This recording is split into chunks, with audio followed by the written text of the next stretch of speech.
大乡亲啊，查甫人嘛有更年期哦，而且台湾查甫人的更年期有少年化的趋势。年过40的查甫人，若敢若剩一支喙，唔免惊歹势，爱赶紧去看医生，唔通迷信讲家己永远拢会是一尾活龙。都爱知影，老化是一个自然的过程，重要的是配合着医生的指示，应该食药啊，就来食药啊，乐观来接受着咱身体的变化，看活来度过咱的更年期。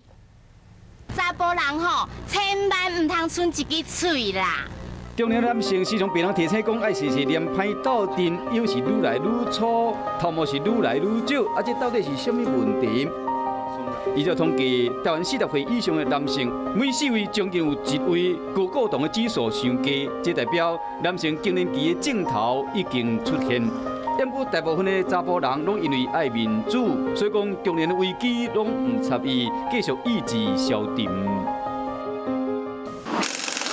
坐着放空哦，觉得人生很悲观，人生是黑白的，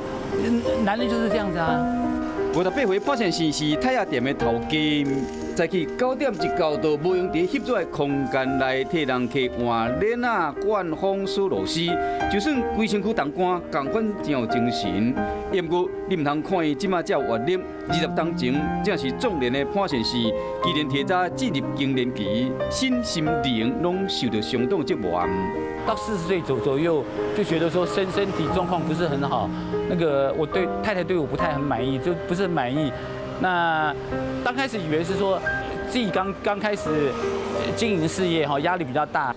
当时太太鼓励伊去找医生，不过呢，伊感觉歹势，甘愿弃骗远。有去吃那个补肾丸哈，1罐1万多块，结果吃了也没有用。 伊咧个翁某感情大红灯，发现是去病院检查，才发现讲伊高骨酮指数低甲伤严重。睾固酮在我们男性，那是一个蛮重要的，除了维持生殖功能，那也维持我们男性的性征啊，工作的那个活力啦，哈。那抽血检查，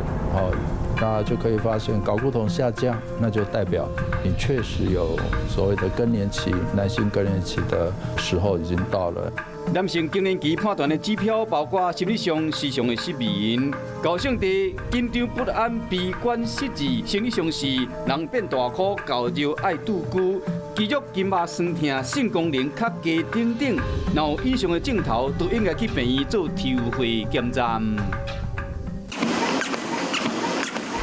去过病院了后，发现是除了食药啊，嘛开始运动。这几年，伊更年期的症头慢慢啊改善，有经无婚姻嘛已经圆满啊。别人比较有自信哈，以前身体出状况的话，畏畏缩缩的，很自卑。那你现在就是说状况非常好，对人生会有另外一方的那个见解，所以人生比较活得比较快乐。 其实男性朋友超过30岁以后，睾固酮就会开始以每1年平均1%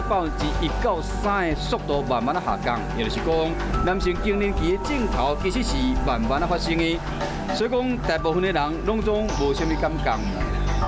现在人因为吃的比较多糖多油，所以身体比较肥胖，比较容易有早期的代谢症候群，所以男性更年期的出现相对就比过去更早出现。男性永远不要相信说永远都是一尾活龙，其实是要知道说老化是一个自然的过程，但是我们希望老化可以更延缓的出现。医生讲改变生活习惯，其实对治疗更年期上有效，不管是壮年、中年还是老年，对着更年期的来临，都应该保持健康的心态，只要乐观接受身体变化，男性的更年期嘛不是这歹讲出嘴。